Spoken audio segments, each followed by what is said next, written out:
समाजकारणाचा असेल, सहकाराचा असेल, अर्थकारणाचा असेल, तर मला खात्री आहे की अनेक दिग्गजांची नावं येतील, पण दादांचं नाव लिहिल्याशिवाय तो इतिहास पूर्ण होणार नाही.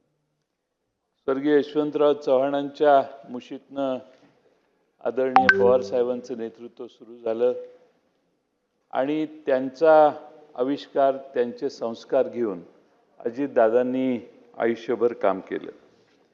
खरं म्हणजे दादांची आणि आम्हा सर्वांची कारकीर्द ही एकाच वेळी सुरू झाली.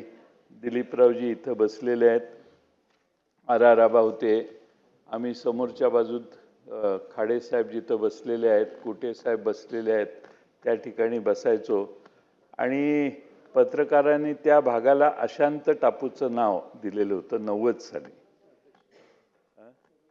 मधुकरराव चौधरींनी दिलेलं आणि मधुकरराव चौधरी साहेब यांनी त्या परिसराचं नाव अशांत टापू दिलेलं, कारण सभागृह शांत असायचं, पण तिथलेच 10-15 जण हे एकमेकात बोलणं तरी करायचे किंवा दंगा तरी करायचे किंवा प्रचंड सत्तेत असून देखील प्रश्नांची सरबत्ती सरकारवर करायचे.